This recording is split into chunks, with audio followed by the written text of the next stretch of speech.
March 9 of the Stein Line confirmed what we knew. The Utah Jazz are looking to trade John Collins. Yes, so sadly, John Collins didn't work out this season.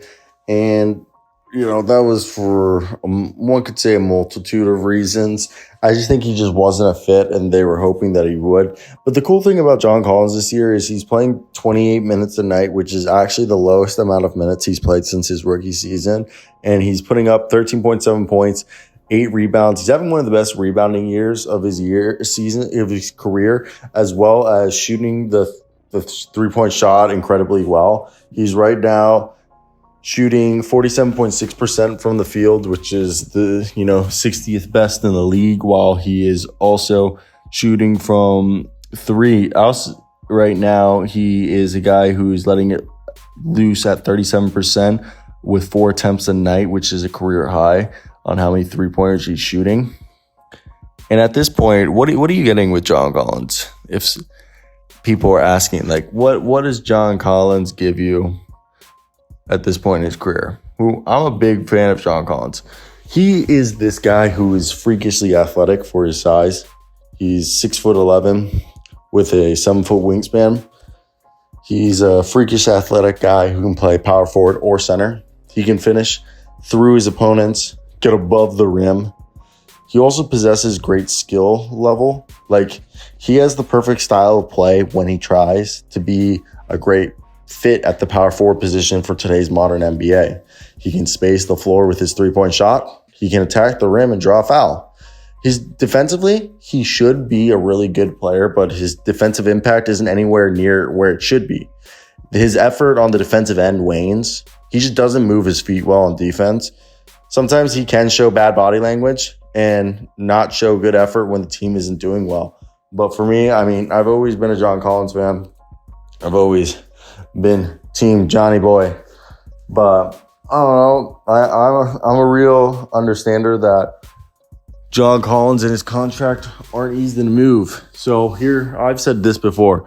Richaun Holmes, Maxi Kleber, and a second-round pick for John Collins to the Dallas Mavericks. That's really not that bad of a move. Now, another team is, I think, the Indiana Pacers.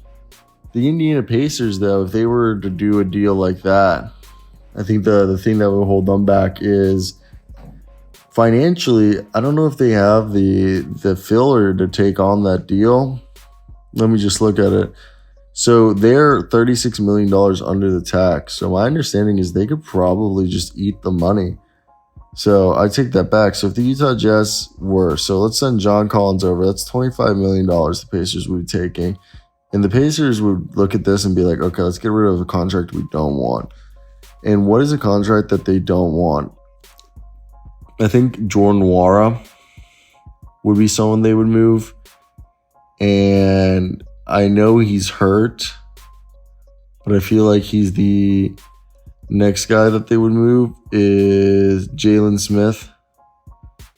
And they would give up at most a second-round pick. I can't see them giving up anything more than...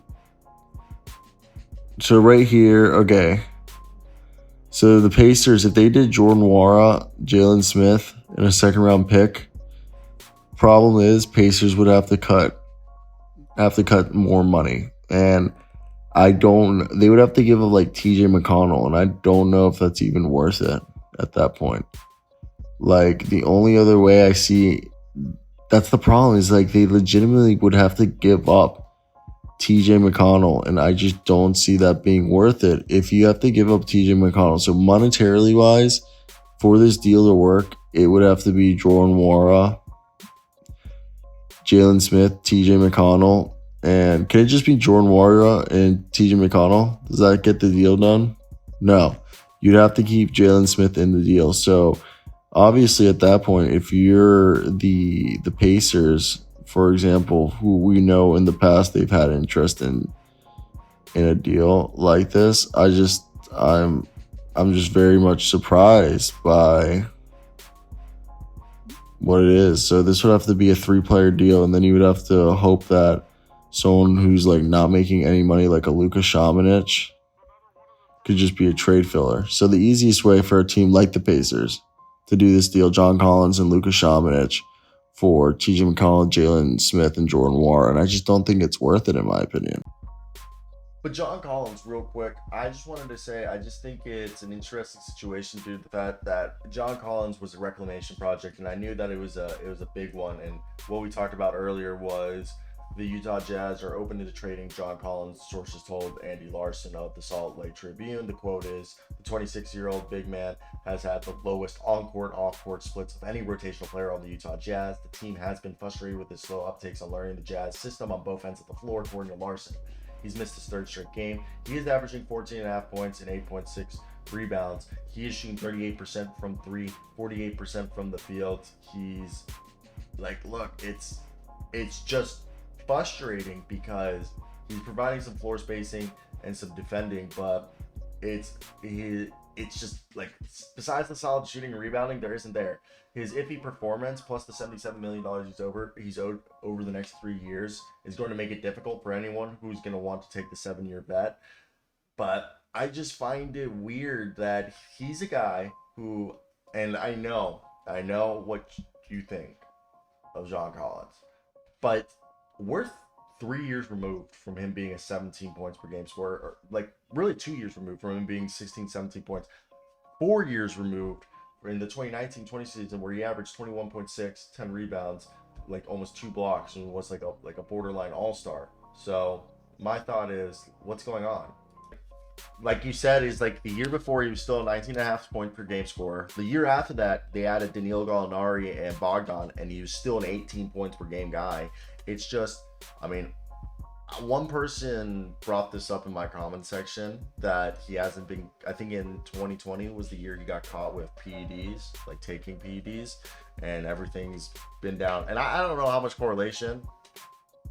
I just looked at John Collins, like, you know, I'm a fanboy of John Collins, and I always thought he was a guy who was just, after, you know, him having his fall from grace, I was like, he's just a coach away. He's a coach away from figuring it out. And this is because, like, he has the freak athleticism you want from a guy who can play the 4 or the 5. He can finish through opponents and above the rim. He's got great skill. He's like the perfect style of play for a power forward in today's game. He can space the floor from 3, attack the rim. And defensively, yeah, his impact is nowhere near where it should be, but the effort on that end isn't there. But if it was, like, he could be good at defense, but it just shows bad body language and doesn't give the best effort. So I think the whole thing to wrap it up is, like, I don't even know. Like, if they're going to trade John Collins, I think they just give him a 2nd round pick and say, good luck. Good luck. Thanks for taking him off our hands. It didn't work for us, so hope you enjoy him. Cheers. I don't know. It's not a good situation in my opinion, and I feel bad for the guy, and I feel bad for the Jazz.